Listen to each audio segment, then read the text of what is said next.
السلام علیکم۔ آج پیر ہے جنوری کی 15 تاریخ۔ پاکستان میں اس وقت شام کے 7، بھارت میں 7:30 اور یہاں ہماری اسٹوڈیوز کی گھڑیوں میں صبح کے 9 بج رہے ہیں۔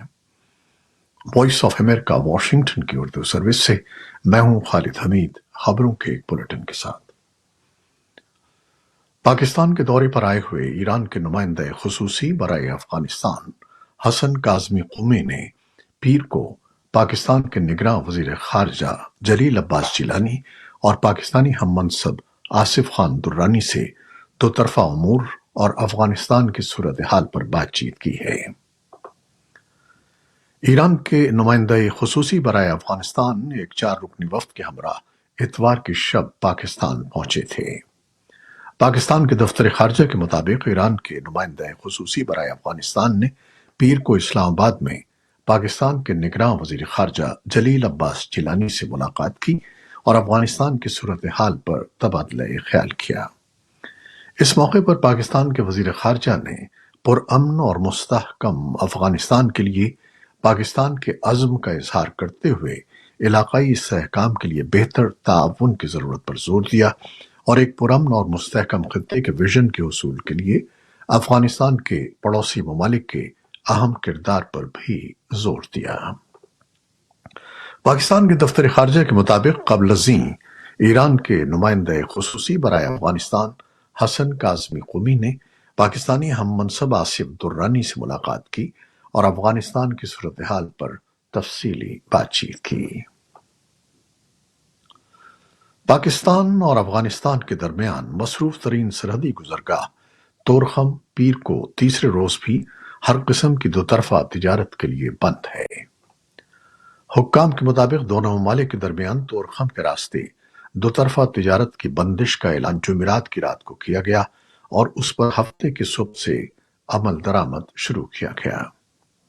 اسلام آباد کی جانب سے افغانستان اور پاکستان کے درمیان تجارتی سامان سے لدے گاڑیوں کے ڈرائیوروں اور کلینروں کے لیے پاسپورٹ اور ویزے کی شرط پر عمل درآمد کے لیے اصرار کرتا رہا ہے۔ پاکستان اور افغانستان میں تجارت اور صنعتوں کی مشترکہ تنظیم کا نائب صدر اور ڈائریکٹر ضیاء الحق سرحدی کا کہنا ہے کہ وہ تجارت کے سلسلے کو بحال کرنے کے لیے دونوں ممالک کے اعلیٰ حکام سے رابطے کر رہے ہیں۔ خیبر پختونخوا حکومت نے بھی پیر کی صبح سے طورخم کی سرحدی گزرگاہ پر دو طرفہ تجارت کھولنے کے لیے وفاق سے رابطہ کیا ہے۔ شمالی وزیرستان میں افغانستان سے ملحقہ غلام خان کی سرحدی گزرگاہ دو طرفہ تجارت کے لیے کھلی ہوئی ہے۔ شمالی وزیرستان کے مرکزی شہر میران شاہ کے صحافی حاجی مجتبیٰ نے وائس آف امریکہ سے گفتگو میں کہا کہ چند روز قبل حکام نے دو طرفہ تجارت میں آمد و رفت ڈرائیوروں کے لیے ویزا پاسپورٹ لازمی قرار دینے کا اعلان کیا تھا، مگر بعد میں اس مدت میں 31 جنوری تک توسیع کر دی گئی ہے۔ اسرائیل کی حماس کے خلاف غزہ میں جاری لڑائی کو 100 دن مکمل ہونے پر وائٹ ہاؤس نے کہا ہے کہ یہی درست وقت ہے کہ اسرائیل غزہ میں اپنی کارروائیاں محدود کرے۔ وائٹ ہاؤس کے قومی سلامتی کے مشیر جان کربی نے اتوار کو امریکی چینل CBS کو دیے گئے ایک انٹرویو میں کہا کہ امریکہ اسرائیل کے ساتھ غزہ میں کارروائیوں میں شدت میں کمی کے لیے بات چیت کر رہا ہے۔ دوسری طرف اسرائیل کے وزیر اعظم بنیامن نیتن یاہو نے ایک بار پھر حماس کے خلاف مکمل کامیابی تک جنگ جاری رکھنے کا اعلان کیا ہے۔ اسرائیلی فوج کی جانب سے غزہ کی پٹی میں تازہ فضائی اور زمینی کارروائیاں کی گئی ہیں۔ اسرائیل کی فوج نے کہا ہے کہ پیر کو شمالی غزہ میں کی گئی ایک کارروائی میں ایسے 5 عسکریت پسند ہلاک ہو گئے جو اپنے ہتھیار تلاش کرنے کی کوشش کر رہے تھے۔ اسرائیلی فوج کے مطابق تازہ کارروائیوں میں جنوبی غزہ کے دوسرے بڑے شہر خان یونس میں ایسی تنصیبات کو نشانہ بنایا گیا جنہیں حماس ہتھیار ذخیرہ کرنے کے لیے استعمال کرتی تھی۔ حماس کے زیر انتظام غزہ کے محکمہ صحت نے پیر کو کہا ہے کہ گزشتہ 24 گھنٹوں کے دوران اسرائیل کی کارروائیوں میں 132 افراد ہلاک ہوئے ہیں، جبکہ 7 اکتوبر سے غزہ میں اب تک کم از کم 24,100 افراد ہلاک اور 60,834 زخمی ہو گئے ہیں۔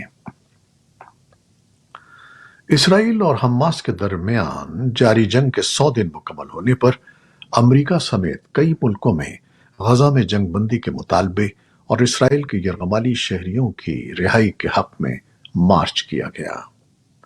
واشنگٹن ڈی سی میں ہزاروں افراد نے اتوار کو ہونے والے مارچ میں حصہ لیا۔ برطانیہ، جرمنی اور پرتگال میں بھی غزہ میں جنگ کے خاتمے کے حق میں نعرے لگائے گئے، جبکہ پیرس میں سینکڑوں افراد نے اس موقع پر اسرائیلی یرغمالیوں کی رہائی کا مطالبہ کرتے ہوئے نعرے لگائے۔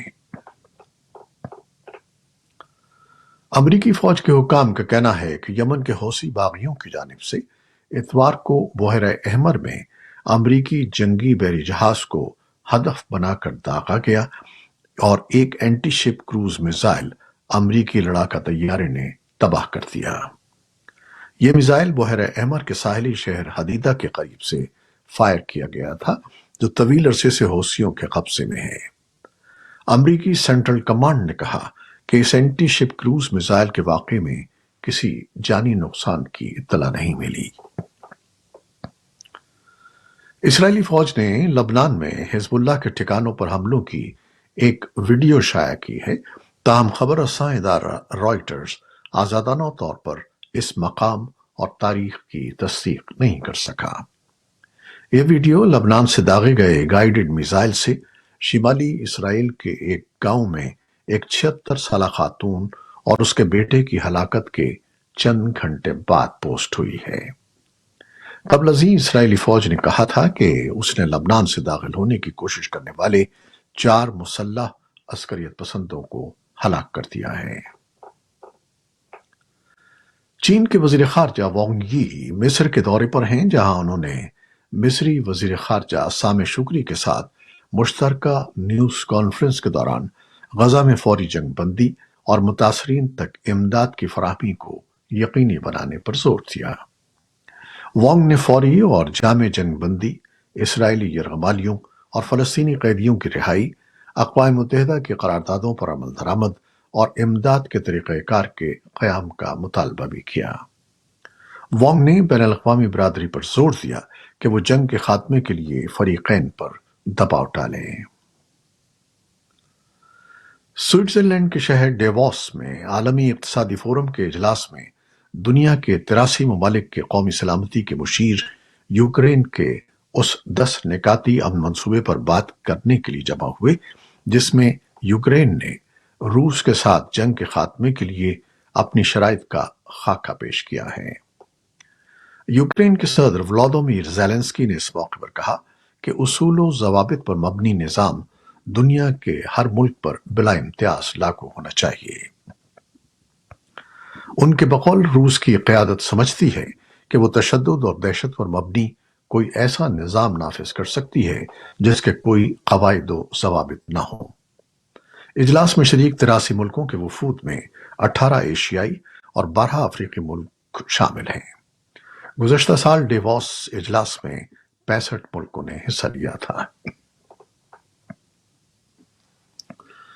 اقوام متحدہ نے اپیل کی ہے کہ یوکرین کے خلاف روس کی 2 سال سے جاری جنگ کے اثرات سے نمٹنے کے لیے $4.2 ارب کی فوری امداد کی ضرورت ہے، تاکہ جنگ سے فرار ہو کر خطے کے دوسرے ملکوں میں پناہ لینے والے یوکرینی باشندوں کو انسانی ہمدردی کی بنیاد پر امداد فراہم کی جائے۔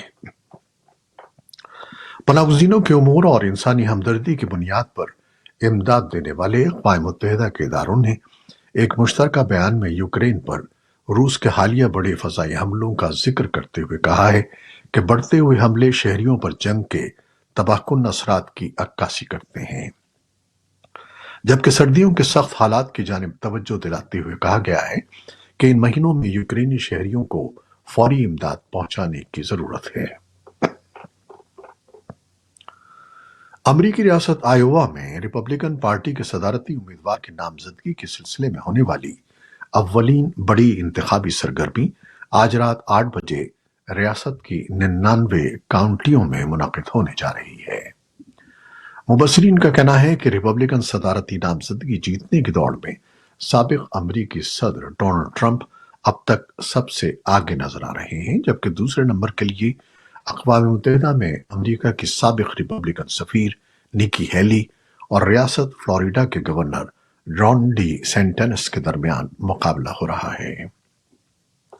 ریپبلکن انتخابی امیدوار ووٹروں پر زور دے رہے ہیں کہ وہ شدید سرد موسم کی پرواہ کیے بغیر رات 8 بجے شروع ہونے والی انتخابی سرگرمی میں بھرپور شرکت کریں۔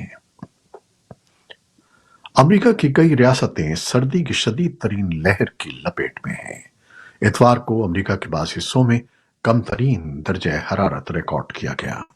پیر کو امریکہ کے شمال مغربی علاقوں میں برفانی طوفان سے کم از کم 4 افراد ہلاک، جبکہ شمال مغربی علاقوں میں ہزاروں افراد بجلی سے محروم ہو گئے۔